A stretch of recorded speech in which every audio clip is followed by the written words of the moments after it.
प्रधानमंत्री नरेंद्र मोदी आज ग्रेटर नोएडा में उत्तर प्रदेश अंतर्राष्ट्रीय व्यापार प्रदर्शनी का शुभारंभ करेंगे।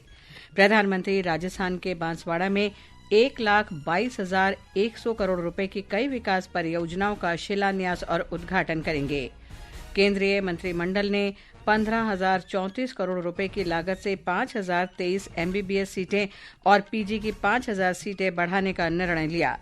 सीबीएसई ने कक्षा 10वीं और 12वीं की बोर्ड परीक्षाओं की संभावित तिथि घोषित की। परीक्षा अगले साल 17 फरवरी से शुरू होगी। गृह मंत्रालय ने कहा, सरकार पर्याप्त संवैधानिक सुरक्षा उपाय प्रदान करके लद्दाख के लोगों की आकांक्षाओं के प्रति प्रतिबद्ध। और क्रिकेट में भारत ने एशिया कप के फाइनल के लिए क्वालिफाई किया। अब समाचार विस्तार से। प्रधानमंत्री नरेंद्र मोदी आज उत्तर प्रदेश और राजस्थान का दौरा करेंगे। श्री मोदी ग्रेटर नोएडा में उत्तर प्रदेश अंतर्राष्ट्रीय व्यापार प्रदर्शनी का शुभारंभ करेंगे। प्रधानमंत्री इस अवसर पर उपस्थित जनसमूह को भी संबोधित करेंगे। एक रिपोर्ट। प्रदर्शनी में राज्य की विविध शिल्पकलाओं, आधुनिक उद्योगों, सशक्त MSME और उभरते उद्यमियों को प्रदर्शित किया जाएगा। इसमें हस्तशिल्प, वस्त्र, चमड़ा, कृषि, खाद्य प्रसंस्करण, IT, इलेक्ट्रॉनिक्स और आयुष आदि प्रमुख क्षेत्र भी शामिल हैं। इसमें उत्तर प्रदेश की समृद्ध कला, संस्कृति और व्यंजनों को भी प्रदर्शित किया जाएगा। ये व्यापार प्रदर्शनी 29 सितंबर तक चलेगी। समाचार कक्ष से फरहत नाज। बाद में प्रधानमंत्री राजस्थान का दौरा करेंगे और 1,22,100 करोड़ रुपए की कई विकास परियोजनाओं का शिलान्यास और उद्घाटन करेंगे। हमारे संवाददाता ने बताया है कि वे बांसवाड़ा में एक जनसभा को भी संबोधित करेंगे। माही बांसवाड़ा राजस्थान परमाणु ऊर्जा परियोजना के तहत उन्नत सुरक्षा सुविधाओं के साथ 700 मेगावाट क्षमता के 4 स्वदेशी दबाव युक्त भारी पानी रिएक्टर स्थापित किए जाएंगे। यह राजस्थान की दूसरी परमाणु ऊर्जा परियोजना है जिससे प्रदेश में बिजली उत्पादन को बढ़ावा मिलेगा। साथ ही यह देश में सस्ती, विश्वसनीय और टिकाऊ बिजली आपूर्ति सुनिश्चित करने की दिशा में मजबूत कदम साबित होगा। श्री मोदी आज हरित ऊर्जा से जुड़ी कई परियोजनाओं की सौगात देंगे। जितेंद्र द्विवेदी, आकाशवाणी समाचार, बांसवाड़ा। प्रधानमंत्री नरेंद्र मोदी आज शाम नई दिल्ली में भारत मंडपम में वर्ल्ड फूड इंडिया का उद्घाटन करेंगे। इस वैश्विक खाद्य आयोजन में 21 से अधिक देशों, 21 राज्यों और केंद्र शासित प्रदेशों तथा 10 केंद्रीय मंत्रालयों की भागीदारी होगी। हमारे संवाददाता ने बताया है कि ये भारतीय खाद्य प्रसंस्करण क्षेत्र में हितधारकों का सबसे बड़ा सम्मेलन है। प्रधानमंत्री खाद्य प्रसंस्करण क्षेत्र की सूक्ष्म परियोजनाओं के लिए लगभग 26,000 लाभार्थियों को 770 करोड़ रुपए से अधिक की ऋण आधारित सहायता प्रदान की जाएगी। इस आयोजन के दौरान CEO गोलमेज सम्मेलन, तकनीकी सत्र, प्रदर्शनियों सहित कई सत्र आयोजित किए जाएंगे। इस वर्ष 14 पवेलियन में इस वैश्विक कार्यक्रम का आयोजन किया जा रहा है, जिसमें लगभग 1 लाख आगंतुकों के आने की उम्मीद है। रईसुद्दीन रिहान के साथ सौम्या शरण, आकाशवाणी समाचार, दिल्ली। प्रधानमंत्री नरेंद्र मोदी की अध्यक्षता में केंद्रीय मंत्रिमंडल ने केंद्र प्रायोजित योजना के तीसरे चरण को मंजूरी दी है। इसके अंतर्गत अगले 3 वर्ष में मौजूदा सरकारी मेडिकल कॉलेजों और संस्थानों में 5,023 MBBS सीटें और पीजी की 5,000 सीटें बढ़ाने का निर्णय लिया गया है। सूचना और प्रसारण मंत्री अश्विनी वैष्णव ने इस बारे में जानकारी दी। 5,000 नए पोस्ट ग्रेजुएट सीट्स का अप्रूवल कैबिनेट में मिला है और इसके लिए आउटले होगा 15,035 crore rupees. Overall better hospitals, upgradation of medical colleges, उनमें नए डिपार्टमेंट्स खुलना, नए डिसिप्लिन्स लाना, बेटर इक्विपमेंट लाना, बेटर मेडिकल टेक्नोलॉजीज लाना और AI का भी बहुत उपयोग किया जाएगा in improving the medical education. इस योजना की लागत 15,034 करोड़ रुपए होगी। इस पहल से स्नातक चिकित्सा क्षमता में उल्लेखनीय वृद्धि होगी। अतिरिक्त स्नातकोत्तर सीटों के माध्यम से विशेषज्ञ डॉक्टरों की उपलब्धता बढ़ेगी। इस कदम से छात्रों को भारत में चिकित्सा शिक्षा प्रदान करने के अधिक अवसर मिलेंगे। कैबिनेट की नियुक्ति समिति ने प्रमुख रक्षा अध्यक्ष जनरल अनिल चौहान के सेवा विस्तार को मंजूरी दे दी है। वे 30 मई 2026 तक या अगले आदेश तक भारत सरकार के सैन्य मामलों के विभाग के सचिव के रूप में भी कार्य करेंगे। जनरल चौहान को 28 सितंबर 2022 को CDS नियुक्त किया गया था। अगली पीढ़ी के जीएसटी सुधार भारत के अप्रत्यक्ष कर प्रणाली को सरल बनाने की दिशा में एक महत्वपूर्ण कदम है। जीएसटी सुधार इस महीने की 22 तारीख से लागू हो चुके हैं। हमारे संवाददाता ने बताया है कि विभिन्न वस्तुओं और सेवाओं पर कर की दर को कम करके ये सुधार नागरिकों को काफी राहत पहुंचा रहे हैं। नए जीएसटी सुधारों के अंतर्गत सरकार ने कॉमन अवशेष शोधन संयंत्र पर लगाने वाले जीएसटी को 12% से घटाकर 5% कर दिया है। इन संयंत्र पर टैक्स कम होने से उद्योगों को केंद्रीकृत कचरा प्रबंधन अपनाने की प्रेरणा मिलेगी, जिससे प्रदूषण कम होगा और औद्योगिक क्षेत्र में सतत विकास को बढ़ावा मिलेगा। कम दरों से कचरे की छटाई, संयंत्र संचालन और रखरखाव जैसे क्षेत्रों में हरित रोजगार भी पैदा होंगे। इसी तरह बायोडिग्रेडेबल बैग पर जीएसटी 18% से घटाकर 5% कर दिया गया है, जिससे ये बैग सस्ते होंगे और उपभोक्ता व दुकानदार प्लास्टिक बैग की बजाय इन्हें अपनाने के लिए प्रेरित होंगे और प्लास्टिक प्रदूषण घटेगा। सरकार का मानना है कि कम जीएसटी से अनुसंधान व विकास, बायोपॉलीमर, स्टार्च आधारित और खाद्य सामग्रियों के विस्तार को बढ़ावा मिलेगा। किसानों को राहत देने और सोलर पंप सस्ता करने के लिए जीएसटी परिषद ने सौर और पवन उपकरणों पर कर 12% से घटाकर 5% कर दिया है। अब solar cooker, solar power generator, पवन चक्की और वायु जनरेटर पर भी सिर्फ 5% जीएसटी लगेगा। शिवांग, आकाशवाणी समाचार, दिल्ली। ये समाचार आकाशवाणी से प्रसारित किए जा रहे हैं। ताज़ा समाचार जानने के लिए आप हमारे social media handle x@AIR news Hindi को फॉलो कर सकते हैं। केंद्रीय माध्यमिक शिक्षा बोर्ड सीबीएसई ने अगले साल होने वाली कक्षा 10वीं और 12वीं की बोर्ड परीक्षाओं की संभावित तिथि की घोषणा कर दी है। बोर्ड के अनुसार अगले साल 17 फरवरी से परीक्षाएं आयोजित की जाएंगी। सीबीएसई ने कहा है कि ये तिथियां अस्थायी हैं और स्कूलों द्वारा उम्मीदवारों की अंतिम सूची जमा करने के बाद अंतिम तिथियां जारी की जाएंगी। भारत में 204 विषयों और विदेशों में 26 देशों में लगभग 45 लाख छात्रों के इन परीक्षाओं में शामिल होने की उम्मीद है। पहली बार कक्षा 10वीं की बोर्ड परीक्षा एक शैक्षणिक सत्र में 2 बार आयोजित की जाएगी। गृह मंत्रालय ने कहा है कि केंद्र सरकार सोनम वांगचुक की 6ठी अनुसूची और लद्दाख को राज्य का दर्जा देने की मांग पर लेह और करगिल डेमोक्रेटिक अलायंस के साथ सक्रिय रूप से बातचीत कर रही है।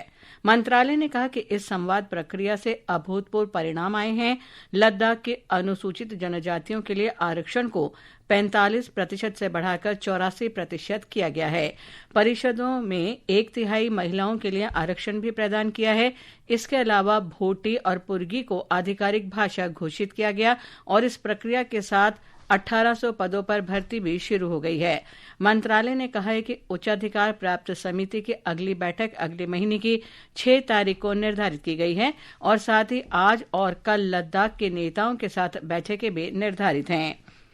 लेह में कल हुई हिंसक झड़पों के बाद लगाए गए प्रतिबंधों के बाद स्थिति अब नियंत्रण में है। रात्रि के दौरान किसी अप्रिय घटना की खबर नहीं है। लेह के उपायुक्त डोमिल सिंह डोंक ने एसएसपी लेह के साथ देर रात मीडिया को स्थिति से अवगत कराया। उन्होंने सभी से शांति बनाए रखने और बीएनएसएस 2023 के अंतर्गत प्रतिबंध आदेश का पालन करने की अपील की। राजस्थान नवंबर में endurance cycling event tour the Thar की मेजबानी करेगा। 23 नवंबर को बीकानेर जिले के नौरंग देसर में ये कार्यक्रम आयोजित किया जाएगा। कल नई दिल्ली में संवाददाता सम्मेलन में केंद्रीय युवा कार्यक्रम और खेल मंत्री मनसुख मांडविया ने दैनिक जीवन में साइकिलिंग को अपनाने पर जोर दिया, क्योंकि ये शारीरिक फिटनेस और स्वास्थ्य को बढ़ावा देता है और प्रदूषण का समाधान भी देता है। साइकिलिंग स्पोर्ट्स है, साइकिलिंग साइकोलॉजी है, साइकिलिंग फिटनेस भी है और साइकिलिंग हेल्थ भी है और इसलिए साइकिलिंग आत्मनिर्भरता का संदेश भी है। साइकिलिंग करेंगे ना आपको तेल इंपोर्ट करना पड़ेगा, यूज करना पड़ेगा, तो साइकिलिंग को फैशन और पैशन के रूप में अपनाना होगा। सेवा सुशासन अर्थात जनसेवा सुशासन के मंत्र से प्रेरित होकर प्रधानमंत्री नरेंद्र मोदी के नेतृत्व में सरकार परिवर्तन और प्रगति लाने के लिए अथक प्रयास कर रही है। आज इस विशेष श्रृंखला सेवा पर्व में हम आपके लिए ला रहे हैं कैसे मोदी सरकार रक्षा क्षेत्र में उत्कृष्टता के लिए नवाचारों के माध्यम से भारत के रक्षा नवाचार पारिस्थितिकी तंत्र को मजबूत कर रही है। एक रिपोर्ट।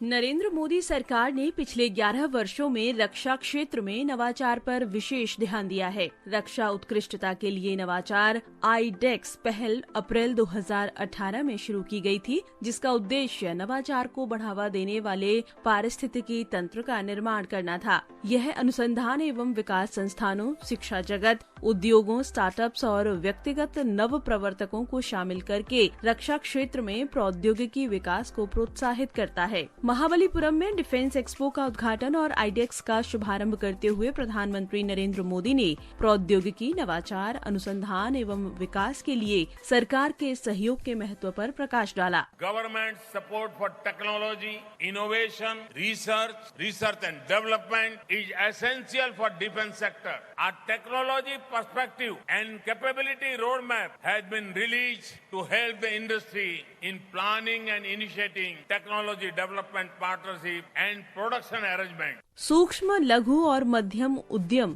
स्टार्टअप्स, व्यक्तिगत नवप्रवर्तकों, अनुसंधान एवं विकास संस्थानों और शिक्षा जगत को शामिल करके आईडेक्स ने अत्याधुनिक प्रौद्योगिकियों के विकास में सहायता के लिए 1.5 करोड़ रुपए तक का अनुदान प्रदान किया है। अपने प्रभाव को मजबूत करते हुए सशस्त्र बलों ने आईडेक्स समर्थित स्टार्टअप्स और एमएसएमई से 2400 करोड़ रुपए से अधिक मूल्य की 43 वस्तुएं खरीदी हैं, जो रक्षा तैयारियों के लिए स्वदेशी नवाचार में बढ़ते विश्वास को दर्शाता है। इस भागीदारी ने भारतीय सशस्त्र बलों की आवश्यकताओं के अनुरूप नवीन समाधानों की पहचान करने और उन्हें विकसित करने में मदद की। आईडेक्स ने पहले ही सकारात्मक परिणाम देने शुरू कर दिए, जिससे रक्षा प्रणालियों के विकास में योगदान मिला है। अनुपम और विष्णु की रिपोर्ट के साथ समाचार कक्ष से जागृति शर्मा।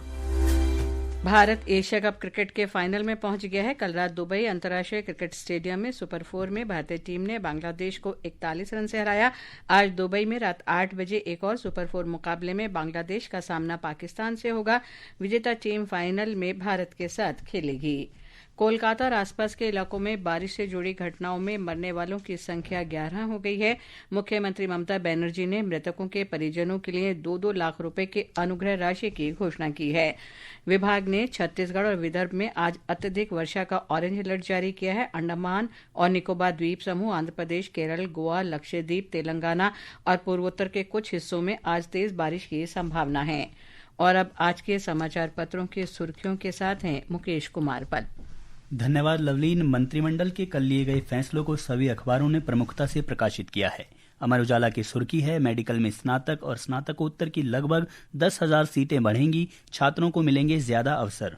इंटरनेट मीडिया को मानने होंगे भारत के कानून, कर्नाटक उच्च न्यायालय का ये फैसला दैनिक जागरण में है। पत्र ने न्यायालय की इस टिप्पणी को भी दिया है कि कोई भी इंटरनेट प्लेटफॉर्म भारतीय बाजार को सिर्फ प्लेग्राउंड नहीं मान सकता। राजस्थान पत्रिका की सुर्खी है, सोशल मीडिया को भारत में काम करना है तो मानने होंगे नियम। हिंदुस्तान ने MiG-21 विमान की विदाई पर विशेष आलेख देते हुए लिखा है, बेमिसाल 62 साल के गौरवशाली अध्याय के बाद आसमान का रखवाला कल विदाई लेगा। दैनिक भास्कर ने गुजरात के विभिन्न स्थानों पर हो रहे गरबा के अनूठे रंगों को सचित्र देते हुए लिखा है कि नवरात्रि का अद्भुत नजारा देखने को मिल रहा है। उधर दशहरा की तैयारी पर जनसत्ता कहता है, विशाल पुतले, शानदार मंच और सितारों को बुलाने की होड़। अमर उजाला की खबर है कि इंडोनेशिया के राष्ट्रपति प्रबोवो सुबियांतो ने संयुक्त राष्ट्र महासभा में अपना भाषण ओम स्वस्ति अस्तु से शुरू कर ओम शांति ओम पर खत्म किया। धन्यवाद मुकेश। और अंत में मुख्य समाचार एक बार फिर। प्रधानमंत्री नरेंद्र मोदी आज ग्रेटर नोएडा में उत्तर प्रदेश अंतर्राष्ट्रीय व्यापार प्रदर्शनी का शुभारंभ करेंगे। प्रधानमंत्री राजस्थान के बांसवाड़ा में 1,22,100 करोड़ रुपए की कई विकास परियोजनाओं का शिलान्यास और उद्घाटन करेंगे। केंद्रीय मंत्रिमंडल ने 15,034 करोड़ रुपए की लागत से 5,023 MBBS सीटें और पीजी की 5,000 सीटें बढ़ाने का निर्णय लिया। सीबीएसई ने 10वीं और 12वीं की बोर्ड परीक्षाओं की संभावित तिथि घोषित की। परीक्षा अगले साल 17 फरवरी से शुरू होगी। और क्रिकेट में भारत ने एशिया कप के फाइनल में प्रवेश किया। इसके साथ ही समाचार प्रभात का ये अंक समाप्त हुआ। नमस्कार।